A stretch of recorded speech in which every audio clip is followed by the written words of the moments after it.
হযরত আইয়ুব আলাইহিস সালাম কি অপরাধ ওনার? কত বছর পর্যন্ত ওনার শরীরটাকে ইরায় ঘিরে এমন একটা অবস্থা করছে, জবানটা, মুখটা, যে মুখটা কথা বলবেন সেই মুখটা পর্যন্ত ওনার ইরায় গেছে।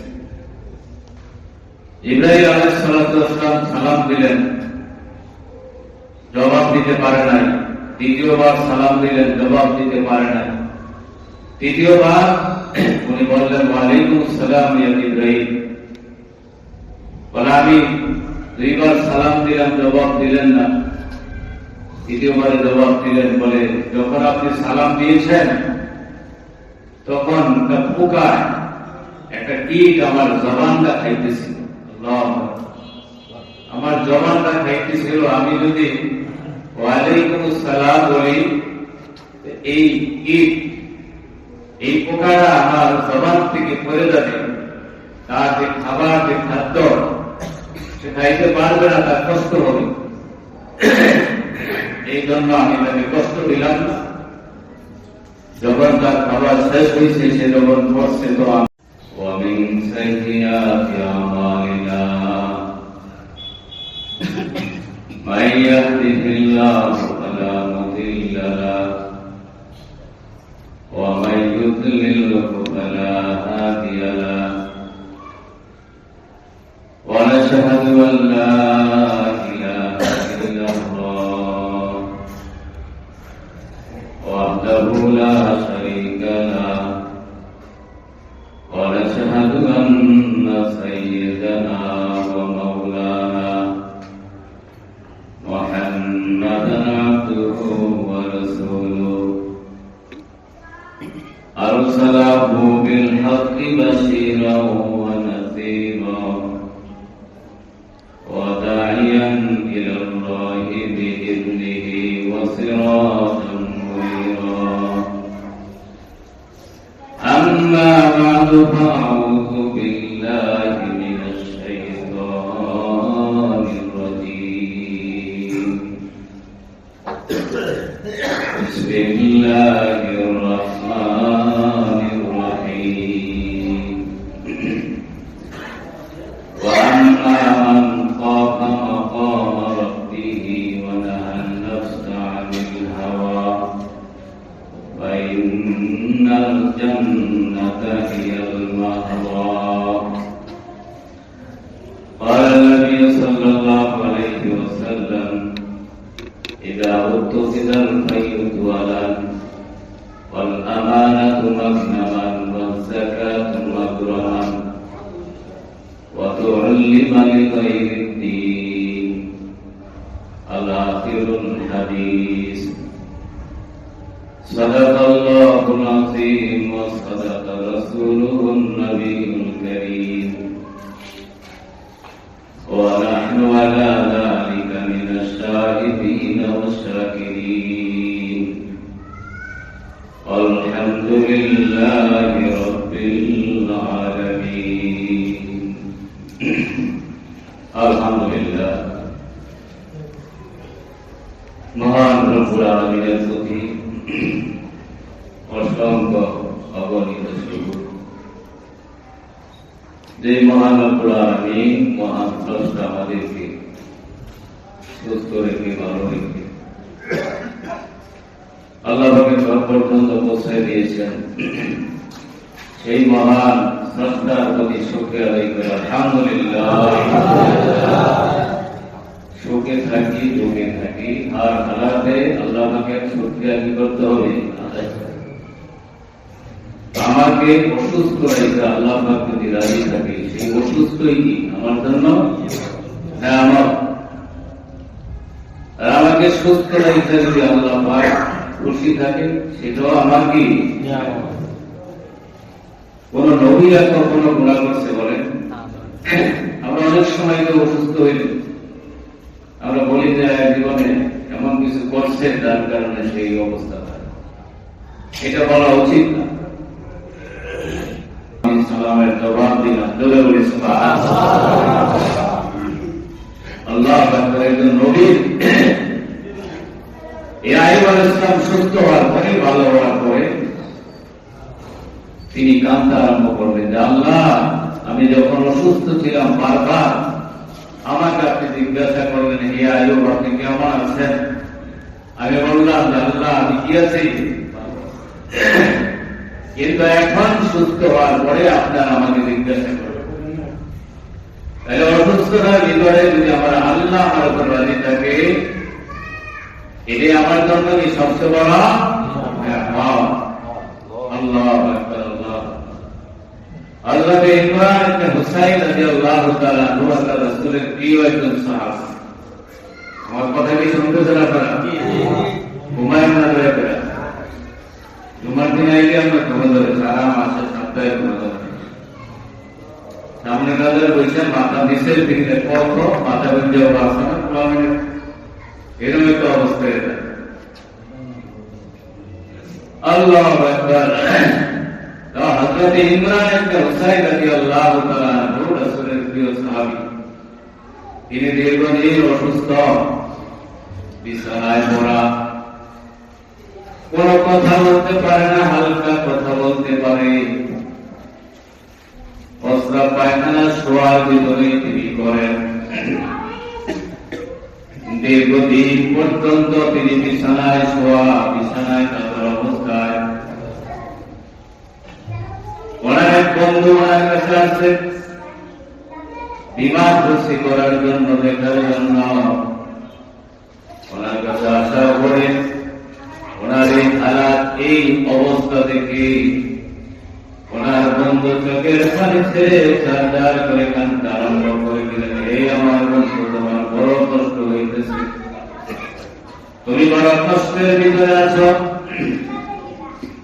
বন্ধুর কান্না দেখে হযরত ইমরান ইবনে হুসাইন রাদিয়াল্লাহু তাআলা কাছে থেকে বললেন, এই আমার দোস্ত, শুনে রাখো, আমি তোমাকে এমন একটি গোপন কথা বলতে চাই, যে কথাটা আমার মরণের আগে তুমি কারো কাছে বলতে পারবা না। বলে, ভাই তোমার দেখার জন্য আছে, তুমি আবার কি খবর শোনাইবা? বলে, শোনো, আমি এমন একটি কথা তোমাকে শোনাইতে চাই, তুমি আমার সাথে তোমার দোস্ত, যেহেতু আমার জন্য আবেগ, আমার জন্য মায়া কান্না তোমার আসতেছে, এই জন্য আমি তোমাকে একটা সুসংবাদ শোনাই। বলে, কি সুসংবাদ? আমাকে মানুষ দেখার জন্য আসে, আমার বিমার ভর্তি করার পরে যখন চলে যায়, যখন গভীর রাত্র হয়ে যায়, নাযালাত ইলাস সামাই মালাইকা মিনাস সামাই মালাইকা। গভীর রাত্রিতে আমার ঘরের ভিতরে আল্লাহ রাব্বুল আলামিনের রহমতের ফেরেশতারা প্রবেশ করতে থাকে। সুবহানাল্লাহ। ওয়াসাল্লিমু আলাইহি, শুধু প্রবেশ করে না, আয়েশা আমাকে সালাম জানায়, আমাকে সালাম জানায়। ওই পা থেকে মাথা পর্যন্ত তারা আমার পাশে বসা আমার হাত টিপতে থাকে, পাও টিপতে থাকে, শরীর অঙ্গ প্রত্যঙ্গ টিপতে থাকে, আমাকে মেসেজ করতে থাকে, আর আমার জন্য দোয়া করতে থাকে।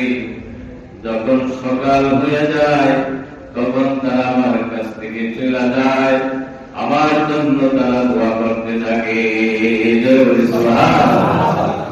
রহমতের ফেরেশতারা আমারে কি করে? খেদমত করতে থাকে। আমি চিন্তা করলাম, আমার অসুস্থতাই তো আমার জন্য সবচেয়ে বড় কামিয়াবি। আমার আল্লাহ রাব্বুল আলামিন ফেরেশতার মাধ্যমে আমাকে কি করতেছে? নসরত করতেছে। এই জন্য সুস্থতা, আমি যদি সুস্থ থাকি এটা আল্লাহ পাকের একটা নেয়ামত, আমি যদি অসুস্থ হই এটা একটা নেয়ামত, আল্লাহ পাকের নেয়ামত। আর হালাতে আল্লাহ পাকের শুকরিয়া আমরা কি করব? আদায় করব। আল্লাহু আকবার। রাসূলের হাদিস গত জুমায় আলোচনা করতেছিলাম যে অনেক সময় আমাদের কৃতকর্মের কারণে, কার্যকলাপের কারণে আল্লাহ পাকের পক্ষ থেকে ঘূর্ণিঝড় আসে, ছিড়ন আসে, মাঝে মাঝে জমিনটাকে কাঁপায়া দেয়, এই সম্পর্কে আলোচনা হইতেছিল কিনা কি বলেন? এই কারণটা হলো 15টা কারণে 15টা কাজ যদি সমাজের ভিতরে প্রচলন হয়ে যায়, আল্লাহ রাব্বুল আলামিন জমিনটাকে মাঝে মধ্যে কি দেয়, একটু নাড়াচাড়া দেয়, বিভিন্ন বিপদ মুসিবত আমাদের সামনে আছে। এই 15টা কারণের ভিতরে এরা উত্তুকিদাল ফাইলুয়ালান, যুদ্ধলগ্ন মাল, এটাকে যখন নিজের মাল মনে করে, এই অবস্থা যদি হয়, তাইলে মনে করতে হবে কিয়ামতের আলামত, অর্থাৎ সৈনিকদের ভিতরে যদি ইসলামী সৈনিক মুজাহিদ যারা কাফেরদের বিপক্ষে যুদ্ধ করার পরে যখন মাল গনিমত পাইল, পাওয়ার পরে নিজের মনে করে সবাই নিয়ে গেল, মানে বন্টন সমপরিমাণ বন্টন না করলো, তো মনে করবা যে এইটাই একটা কিয়ামত আইসা গেছে। কথা ঠিক কিনা বলেন? দ্বিতীয় নম্বর হলো ওয়াল আমানাতু মাগরামান, আমানাতুন মাগনামান, আমানতের যখন খেয়ানত হয়, এই আমানতের খেয়ানত যখন আরম্ভ হয়ে যাবে, তখন মনে করবো যে কিয়ামত কাছে গেছে। আল্লাহু আকবার।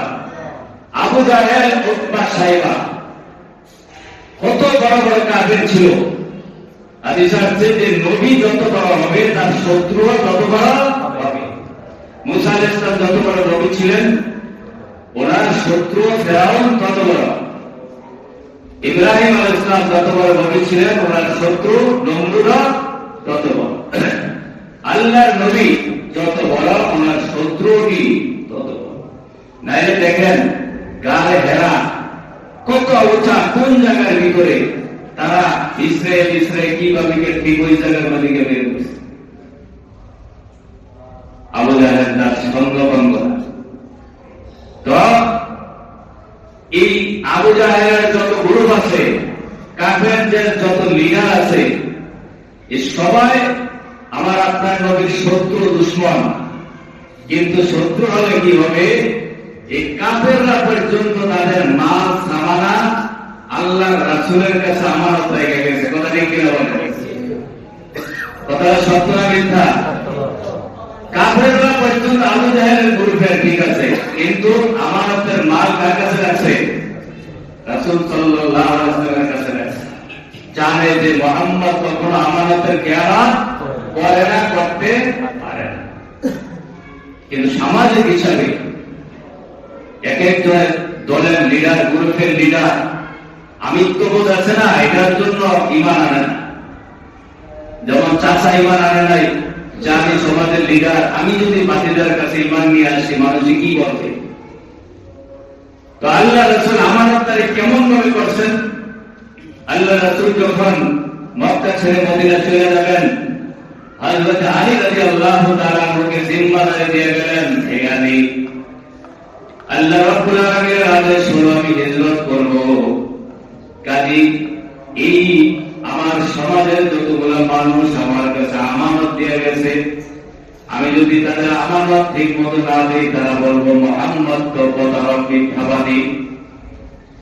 কাজী হে আলী, তোমার কাছে আমানতগুলি আমি দিয়ে গেলাম, এই সমস্ত আমানতগুলি তুমি মানুষের কাছে যার যার মাল তার কাছে দেওয়ার পরে তুমি সেখান থেকে আসবা, আমি আজকে রাত্রে এখান থেকে চলে যাইব, আর আমার বিছানার ভিতরে তুমি শুয়ে থাকবা। জোরে বলি সুবহানাল্লাহ। আলী রাদিয়াল্লাহু তাআলা কত বড় ঈমান দেখেন। আলী রাদিয়াল্লাহু তাআলা জানেন যে এই বিছানার ভিতরে চাদর গায়ে দিয়ে শুয়ে থাকার অর্থ হলো যে কাফেররা যখন এই ঘরের মধ্যে তল্লাশি করবো, আল্লাহ রাসূলকে মারার জন্য তারা আসবে, আসার পরে তারা কি চাদর খুলে দেখবো লাগে, উপরে পাইলে তরবারি দেওয়া চাদরের উপর থেকে আঘাত করা আরম্ভ করবে। জীবনের পরে আল্লাহ রাসূলকে দুনিয়া থেকে বিদায় করে দেবে। এটা কিন্তু আলী রাদিয়াল্লাহু তাআলা জানেন। জানার পর তিনি বলে না যে ইয়া রাসূলুল্লাহ, আমি যে চাদর মুড়ে দিয়ে শুয়ে থাকবো, কাফেররা তো আপনাকে মনে করে আমাকে হত্যা করবে। কিন্তু আলী রাদিয়াল্লাহু তাআলা এই বিশ্বাসটা ছিল যেহেতু আল্লাহর নবী বলছে, হে আলী, হে আলী, তুমি আমানতের মালগুলি সবার কাছে বন্টন করে সবার কাছে দেওয়া যখন শেষ হয়ে যাবে তারপরে তুমি হিজরত করবা। আলীর প্রেমের ভিতরে আসছে আল্লাহর নবী যে কথাটা বলছে আমি হিজরত করব, এর অর্থ হলো আমি ইন্তেকাল করব না, আমি মারা যাব না।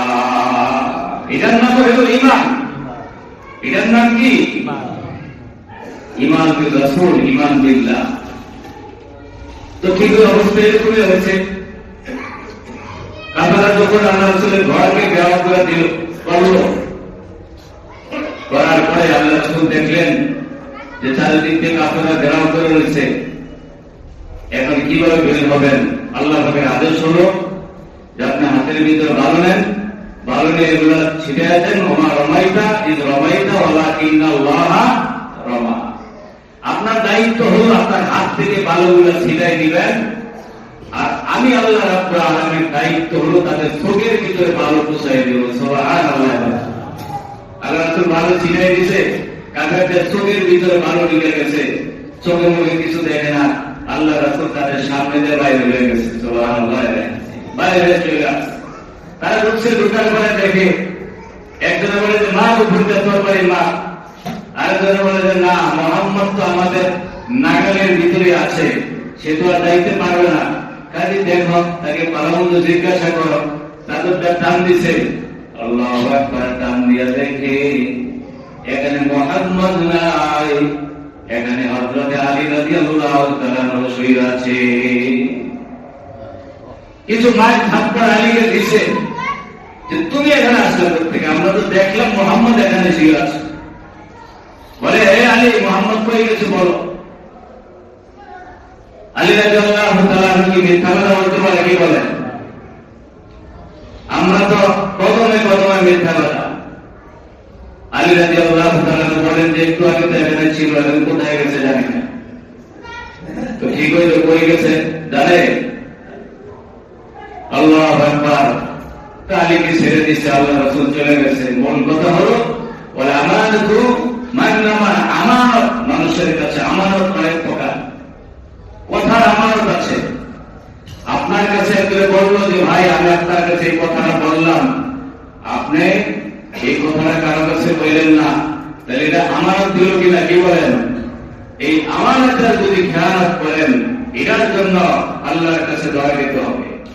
তবে একটা জিনিস, যে আপনার কাছে যদি কেউ অন্যের দোষ বর্ণনা করে, কথাটা মনোযোগ দিয়ে শুনেন, আপনার কাছে যদি কেউ অন্যের দোষ বর্ণনা করে, মনে রাখবেন এই লোকটা অন্যের কাছে গিয়ে আপনার দোষ বর্ণনা করবে। কথা ঠিক কিনা বলেন?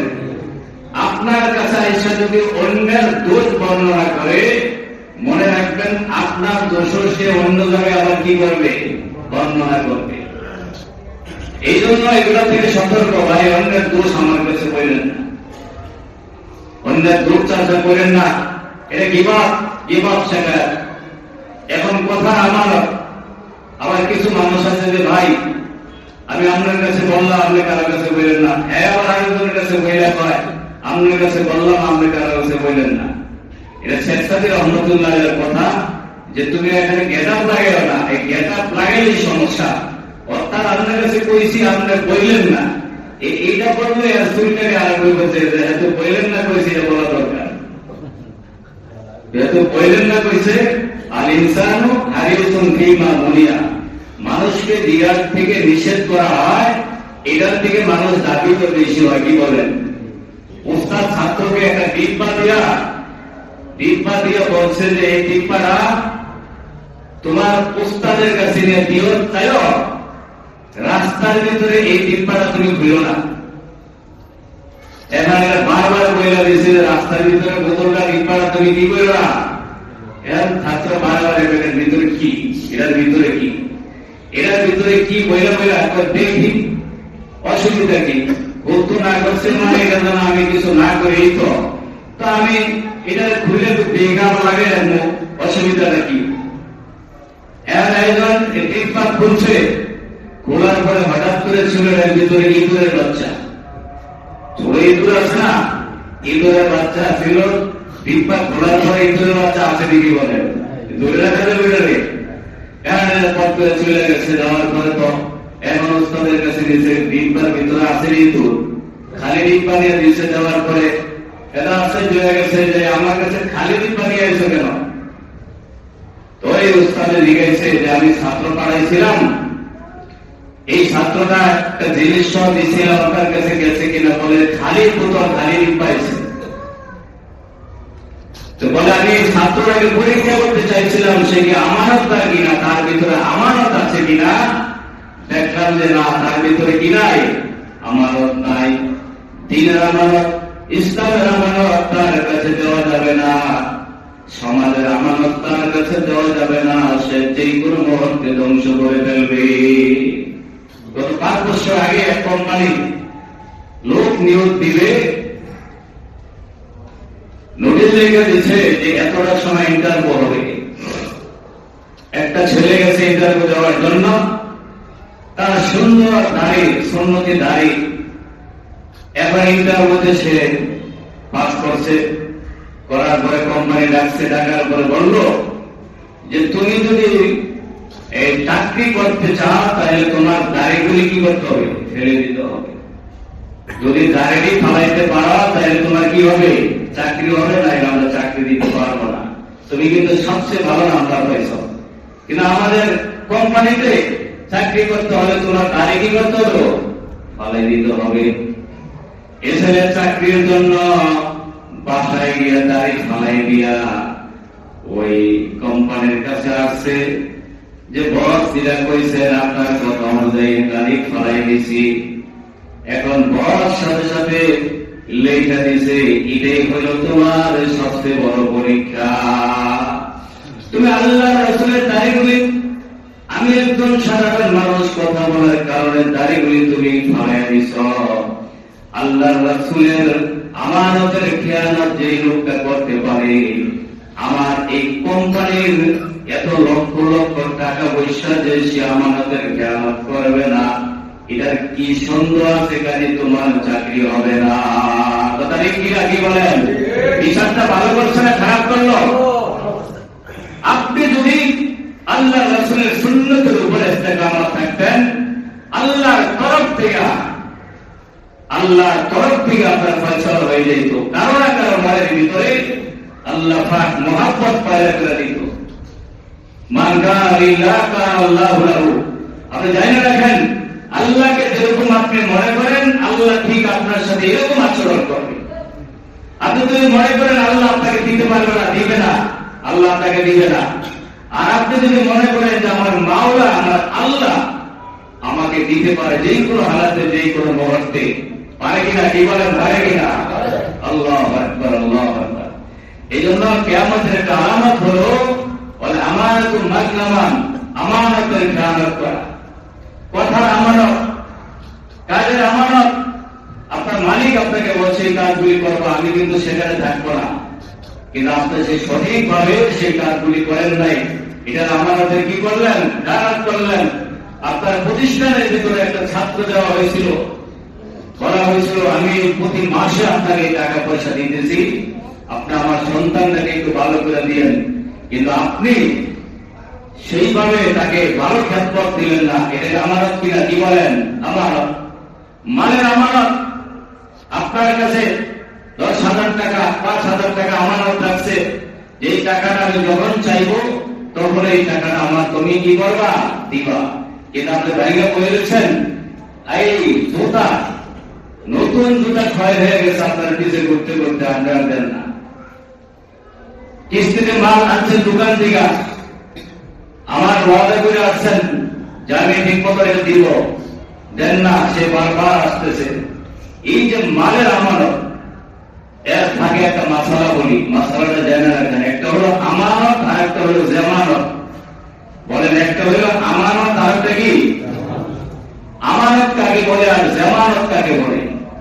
আমানত হলো আপনি 500 টাকা একটা নোট, আগে আমাদের শেখ মুজিব মার্কা 500 টাকার নোট একটা একজনের কাছে দিয়েছেন, দিয়ে বলছেন যে 500 টাকা দিলাম, এটা আপনার কাছে আমানত রাখলাম, আমি যখন চাইবো তখন এটা আমাকে কি করবেন, দিবেন। এটার নাম হলো আমানত। যখন চাইবে ঠিক যেই টাকা আপনার কাছে রাখছে সেই টাকারই আপনি কি করতে হবে, ফিরাই দিতে। আরেকটা হলো জামানত। 5,000 টাকা আপনি রাখলেন যে ভাই 5,000 টাকা রাখলাম, আমরা যে কোনো সময় চাইলে আমার দিয়ে, এটা হলো জামানত। এটা সে যদি বাইরেও ফেলে অন্যান্য টাকা দিল, এটা কি হবে, আদায় হবে। এজন্য মাসালা হলো কেউ আমানত রাখবেন না, জামানত রাখবেন।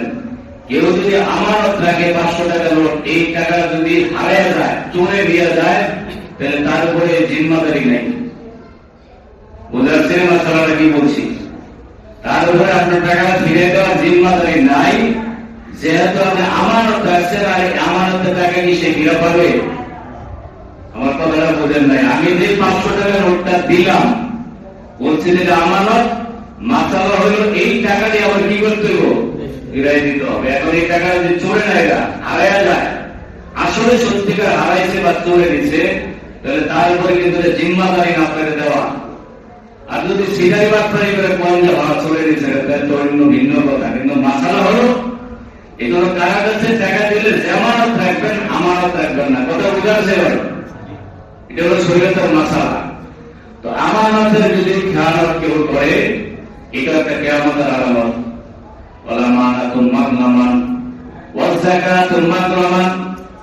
যাকাতকে যদি কেউ জরিমানা মনে করে, আল্লাহু আকবার, যাকাতকে আল্লাহ রাব্বুল আলামিন ফরজ করে দিয়েছেন।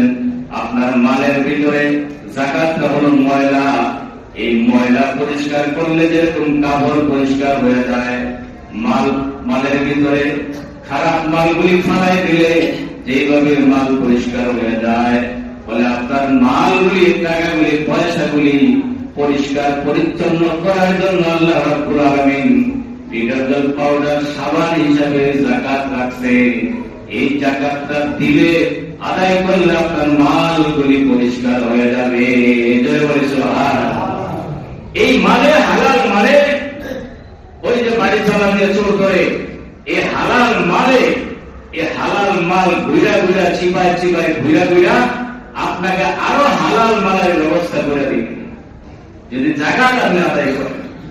আর যদি যাকাত আপনি আদায় না করেন, এই ভালো মালের ভিতরে এই ময়লা মাল থাইকা আপনাকে ফসাইয়া, নষ্ট করিয়া হালাল মাল, ভালো মাল সহ নিয়ে তারপরে বের হবে। এই জন্য যাকাতকে কেউ জরিমানা মারা করতে পারবে না যে আমি সরকার আদায়টাকে কেন দেব, আমি ব্যবসা বাণিজ্য করছি, আমি এটা করছি, সেটা করছি, সেখান থেকে আমি আবার কেন দেব? এরকম দিয়া, এরকম কইরা, কারণ মুসা আলাইহিস সালাম বলছিলেন যে তোমাকে এত সম্পদ দেওয়া হয়েছে, একটা ওটের বোঝা হলো তার ধনাগারে তার যে মাল রাখছে, এই মালের প্রতিটা চাবি দিয়া 70টা রুম খোলা যায়। বলেন প্রতিটা চাবিটা কয়টা রুম? 70টা রুম খোলা যায়। এরকম 70টা ওটের বোঝা ছিল তার এই মাল সম্পদের গোডাউনের চাবি। কারণের এত সম্পদ তার হয়েছিল। মুসা আলাইহিস সালাম বলছিলেন যাকাত দেওয়ার জন্য, বলেন না আমি যাকাত দেব কেন, আমার কামাই, আমি কামাই রুজি করছি। মুসা আলাইহিস সালামের বিরুদ্ধে অপবাদ দেওয়ার কারণে আল্লাহর পক্ষ থেকে এমন আযাব, এমন আযাব। আমার এক ছাত্র মিশর পড়ালেখা করে গত 25 দিন আমাকে বললো যে কারণ যে জায়গার ভিতরে ধ্বংস হয়েছে এই জায়গাটা দেখা আছে, অর্থাৎ হাদিসে আসছে যে কিয়ামত পর্যন্ত কারণ নিচের দিকে যাইতেই থাকবে, যাইতেই থাকবে। নাউযুবিল্লাহ মিন যালিক। কাজে যার উপরে যাকাত, আমাদের দেশে তো যাকাতের জন্য গরিবেরা আমার বাড়িতে বাড়িতে ঘুরতে ঘুরতে শেষ, জীবন শেষ। এই যাকাতের টাকার জন্য কত মানুষ মারা গেছে, কি বলেন? চট্টগ্রাম দেখছেন না, লুঙ্গি কাপড় চোপড়ের জন্য কত মানুষ পয়সা মারা গেছে। অথচ জিম্মাদারি ছিল, দায়িত্ব ছিল, যার উপরে যাকাত খরচ হয় সে যাকাতগুলি গরিব অসহায় মানুষের বাড়িতে বাড়িতে, ঘরে ঘরে নিয়ে কি করে পৌঁছায় দেওয়া। কিন্তু আমাদের দেশে যে উল্টা,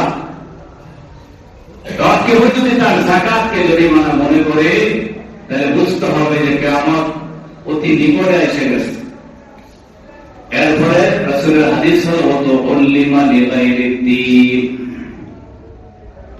দ্বীনের শিক্ষা সমাজ থেকে চলে যাবে।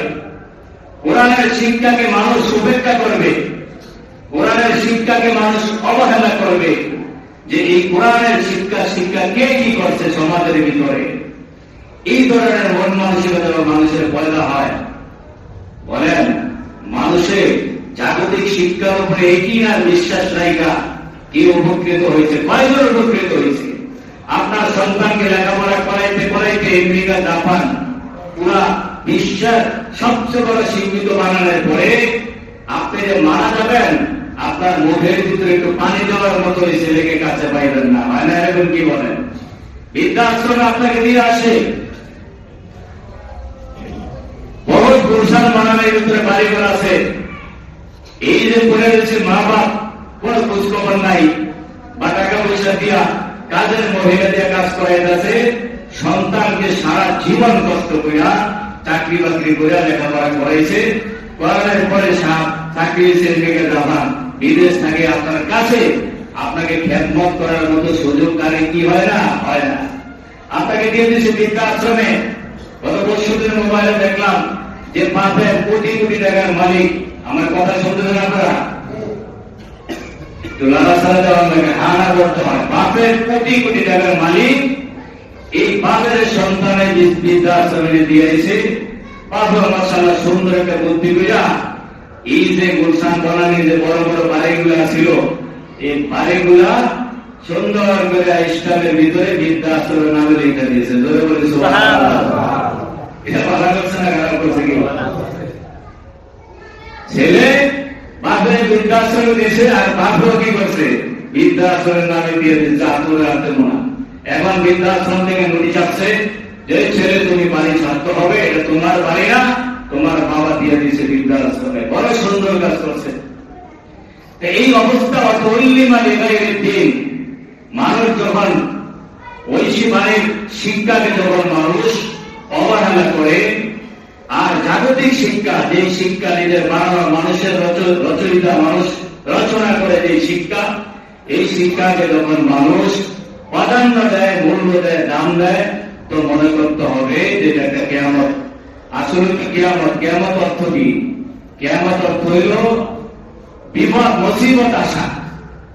তাহলে দুনিয়ার ভিতরে কিয়ামত, আপনার উপরে তো কিয়ামত আরম্ভ হয়ে গেল। কি বলে? আপনার সন্তান আছে, আপনার কথা শুনে না, আপনার কথা মানে না, আপনাকে খাবার দেয় না, তাহলে এই কিয়ামত তো আপনার উপরে আরম্ভ হয়ে গেল। রাসূল 1400 বছর আগে এই কথাটা বলছে যে জাগতিক শিক্ষার উপরে যদি প্রাধান্য দেয়, অর্থাৎ কোরআনের শিক্ষা থাকতে হবে, এটা মানতে হবে। আপনি ডাক্তার বানান, এটা প্রয়োজন সমাজের ভিতরে। ইঞ্জিনিয়ার প্রয়োজন আছে কিনা? কি বলেন? সমাজের ভিতরে সব শ্রেণীর মানুষের প্রয়োজন আছে, কিন্তু প্রাথমিক অবস্থায় কোরআনের শিক্ষা, কোরআনের জ্ঞান কিছু তার দিলের ভিতরে ঢুকিয়ে দেন, দেখবেন যে আলহামদুলিল্লাহ এই লোকটা ইঞ্জিনিয়ার হলো দুর্নীতি করবে না, এই লোকটা ডাক্তার হলো যেখানে আপনার চিকিৎসার জন্য ট্রিটমেন্ট করতে যাবেন, আপনার পরীক্ষা নিরীক্ষা প্রয়োজন নাই, একটা দুইটা দিলেও চলে, এখানে 10টা পরীক্ষা নিরীক্ষা কখনো সে কি করবে না, দিবে না, দুর্নীতি করবে না। আর যারা ছোটবেলার থেকে কোরআন হাদিস থেকে বঞ্চিত, আপনার প্রয়োজন নাই, তারপরে 10টা পরীক্ষা দিয়ে আপনাকে জানা মেরে দিল, তো তারা বাইরে নিজেরা শান্তিতে দেখেন বড় বড় ডাক্তার এরকম বহুত শান্তিতে নাই। আপনাকে অশান্তি করে আর নিজেরা শান্তিতে আছে এরকম নাই, কিলাকিলি মারামারি সমাজের ঘরের ভিতরে লেগেই যায়। এই জন্য ভাই, এই যে আমাদের উপরে যত বিপদ মুসিবত আসে, আল্লাহ রাসূল 1400 বছর আগে ওই কথা বলে গেছে, লিমানি গায়রিদ দ্বীন ওয়া আতারাদু ইনকাতাহু ওয়া কাওমুহু আন্না সাদিকাহু। বউয়ের কথা শুনবে, বিবির কথা শুনবে, বউয়ের কথা উঠবে আর বলবে। ঘরের ভিতরে পুরুষের কোন মূল্য নাই, দাম নাই। অথচ আল্লাহ কোরআনে বলেন, আর রিজালু কাওয়ামুনা আলান নিসা, মহিলাদের দায়িত্ব জিম্মাদারি থাকবে কার কাছে? বলেন, পুরুষের কাছে। পুরুষের নেতৃত্বে মহিলা চলবে। কিন্তু আল্লাহ রাসূল বললেন, যে কিয়ামতের পূর্বে মহিলার কথা উঠবে আর বলবে। উঠবে আর বলবে না কেন? আপনি ঘরে বসে বসে থাকেন আর আপনার স্ত্রী চাকরি করতেছে, মাসে 20,000 টাকা কামাই করতেছে, আপনার কোন উল্লু আছে, রাম আছে? কি বলেন? মহিলা বলবে যে সুদয়ে বসে থাক, কামাই হইতে তুই, আমি মাসে 20,000 25,000 আমি কামাই, তোর কথা শুনতে হবে কেন? বহুত মহিলা এই চাকরি নিয়ে 20-30,000 টাকা বেতন যখন পায় তখন পুরুষ তুলেই অনেক মহিলা নিজে নিজে এখন চলতেছে। অর্থাৎ কোরআন হাদিসের কথার বাহিরে যখন আমি চলবো তো এই কিয়ামত আমার ঘরের ভিতরে লেগে যাবে। আমি পুরুষ, আল্লাহ তাআলা আমাকে পুরুষ বানিয়েছে, আমি আমার মামনকে পর্দার ভিতরে যদি আমি রাখি, পর্দার ভিতরে রেখে আমি যত টাকা বসে কামাই যদি করি, আলহামদুলিল্লাহ এই ঘরটা জান্নাতের পরিবেশ হবে কি নাকি বলেন? এটা কে বানাই দেবে? আল্লাহ তাআলা। আল্লাহ চান সকলের ভালো। আল্লাহু আকবার। প্রতিটা কথার উপর আলোচনা করতে গেলে 1 ঘন্টা করে সময়ের দরকার। আল্লাহ রাসূল 15টা বিষয় আলোচনা করছেন যে কিয়ামতের পূর্বে এই কথাগুলি হবে, যে মহিলার নেতৃত্বে মানুষ চলাফেরা করবে, চাই রাষ্ট্রীয় হোক, চাই সমাজের হোক, যেই জায়গায় ভিতরে মহিলার নেতৃত্বে পুরুষ চলাফেরা করবে, দেখেন আমেরিকার মতো জায়গা, আমেরিকা খ্রিস্টান, কিন্তু এক দেশের ভিতরে আমেরিকাতে এই পর্যন্ত দেখছেন কোন মহিলাদের সরাইছে বলেন? ওই দেশে কি মহিলা নাই? আর বলেন না মহিলা আছে কিনা? আমেরিকার মতো দেশ কোন মহিলার উপরে দায়িত্ব দেয় না, জানে যে মহিলাদের উপরে দায়িত্ব দিলে এই দেশ ধ্বংস হয়ে যাবে, হালাক হয়ে। আমরা দুই মহিলা চুলাচুলি করে তো দেশের অবস্থা